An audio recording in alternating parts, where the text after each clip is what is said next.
الحمد لله رب العالمين والعاقبة للمتقين والصلاة والسلام على سيد الأنبياء والمرسلين وعلى آله وأصحابه الكريم أما بعد فأعوذ بالله من الشيطان الرجيم بسم الله الرحمن الرحيم قل إن كان آباؤكم وأبناؤكم وإخوانكم وأزواجكم وعشيرتكم وأموال اقترفتموها وتجارة تخشون كسادها ومساكن ترضونها أحب إليكم من الله ورسوله وجهاد في سبيله فتربصوا حتى يأتي الله بأمره واللہ لا یہدی القوم الفاسقین۔ صدق اللہ العظیم۔ معزز سامعین کرام، یہ ربیع الاول کا مہینہ چل رہا ہے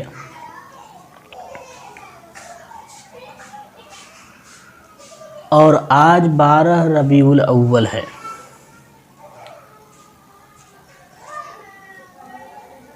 اسی ماہ میں آپ صلی اللہ علیہ وسلم کی ولادت باسعادت ہوئی اور اسی ماہ میں حضور صلی اللہ علیہ وسلم نے ہجرت فرمائی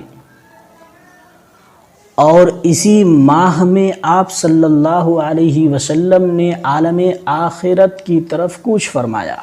بہرحال اس ماہ کو آپ صلی اللہ علیہ وسلم کی حیات طیبہ سے ایک خاص مناسبت ہے۔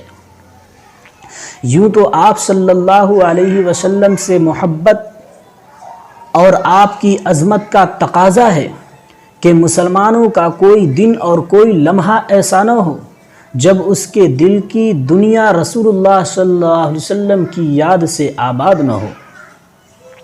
خصوصی نسبت ہی کی وجہ سے عام طور پر اس ماہ میں بے شمار جلسے، اخبار و رسائل کے نمبرات اور مختلف طریقوں سے سیرت طیبہ کے تذکرہ کو تازہ کیا جاتا ہے۔ آپ صلی اللہ علیہ وسلم پر ایمان لانے کے ساتھ ساتھ تمام چیزوں سے بڑھ کر آپ صلی اللہ علیہ وسلم کی عظمت و محبت ہمارے دلوں میں ہونا چاہیے۔ یہ محبت ایمان کا جز اور دین کی اساس ہے، کیونکہ ایک مسلمان کے لیے خدا تعالیٰ کے بعد کوئی ذات لائق مدح و ثنا اور کوئی ذات ایسی ہو جو کہ محبوب ترین ہستی ہے تو وہ آپ صلی اللہ علیہ وسلم کی ہی ذات گرامی ہے، ورنہ تو وہ مسلمان باقی نہیں رہے گا۔ اور محبت کا تقاضا ہے کہ انسان اپنے اقوال و افعال کے ذریعے اس کا اظہار کرے، لیکن سوال یہ ہے کہ اظہار محبت کا طریقہ کیا ہو؟ تو یاد رکھیں کہ محبت کا اظہار بھی محبوب کے لحاظ سے کیا جاتا ہے۔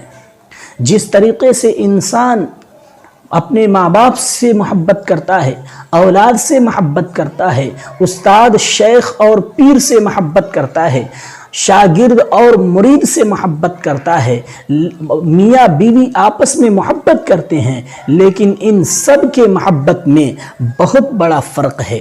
ایک شخص اپنے بچوں سے پیار کرتے ہوئے محبت کے جو بول بولتا ہے، اگر وہی الفاظ وہ اپنے ماں باپ سے کہے تو یہ محبت کے بجائے بے ادبی اور گستاخی ہو جائے گی۔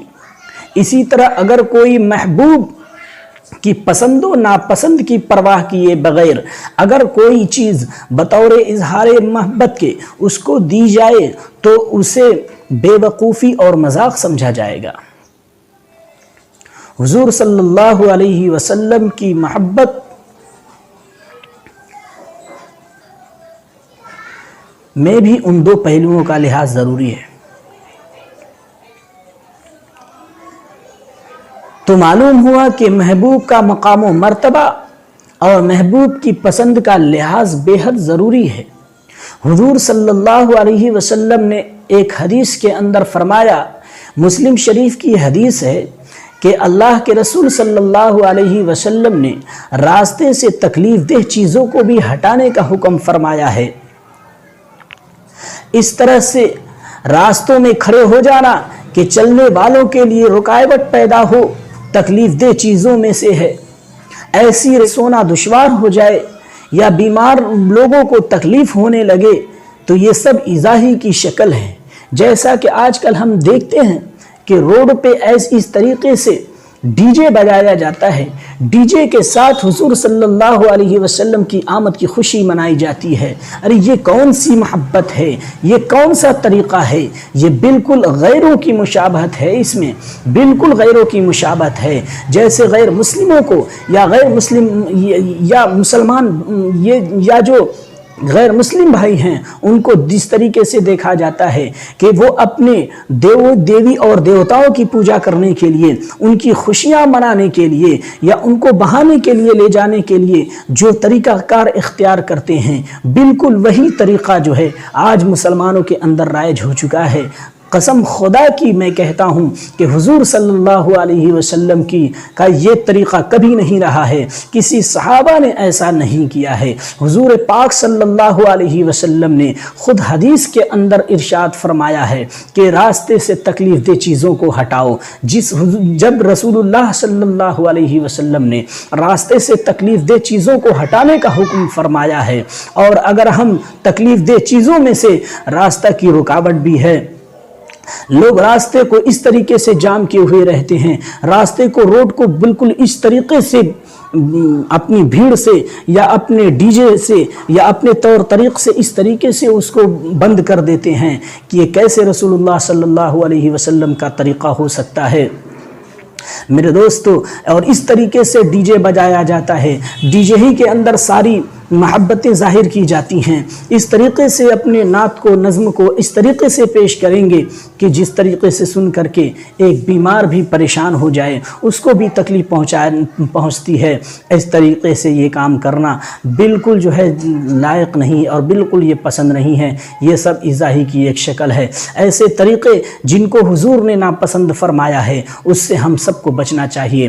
نسائی شریف کی ایک حدیث میں ہے کہ حضور صلی اللہ علیہ وسلم نے تو فرمایا تھا کہ صدقہ میں بھی اسراف کرنے سے منع فرمایا ہے۔ اب کے لیے جو طریقے اختیار کیے جاتے ہیں ان میں بعض صورتیں تو یقیناً فضول خرچی میں کے دائرے میں آ جاتی ہیں۔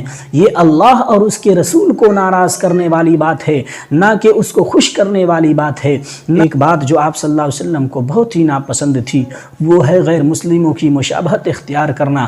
آپ صلی اللہ علیہ وسلم نے پہناوے، اوڑھاوے اور رہن سہن تو مشابہت کو جو ہے ناپسند فرمایا ہے، لیکن دینی امور میں تو یہ بات بالکل درجہ ناپسند تھی۔ حضور صلی اللہ علیہ وسلم نے ارشاد فرمایا کہ جو جس قوم کی مشابہت اختیار کرے گا وہ اسی میں شامل ہوگا۔ کل وہ حشر کے میدان میں انہی لوگوں میں شامل کیا جائے گا۔ کل محشر میں جب حضور صلی اللہ علیہ وسلم کے سامنے ان کو پیش کیا جائے گا، جب ان کو اٹھایا جائے گا تو ان کا حشر بھی انہی لوگوں میں سے ہوگا جس قوم کی یہ مشابہت اختیار کرتے ہیں۔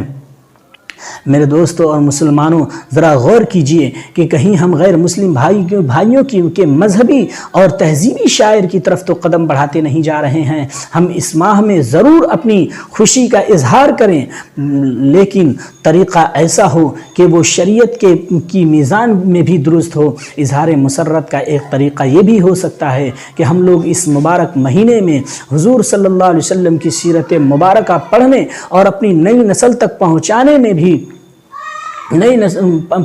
میں بھی اس کا اہتمام کریں۔ اللہ کا شکر ہے کہ ہر زبان میں سیرت کا لٹریچر موجود ہے۔ آج مسلمانوں کی ایک بڑی جماعت ایسی بھی ہے کہ رسول اللہ صلی اللہ علیہ وسلم کی پاک اولاد اور پاک بیویوں کا نام تو دور کی بات، اگر ان سے 4 خلفاء کے بعد کسی 5ویں صحابی کا بھی نام پوچھ دیا جائے تو ان کو یہ بات معلوم نہیں ہے۔ اظہار محبت کا ایک طریقہ یہ بھی ہو سکتا ہے کہ جس کی خود آپ صلی اللہ علیہ وسلم نے ترغیب دی ہے، اور وہ ہے درود شریف کی کثرت۔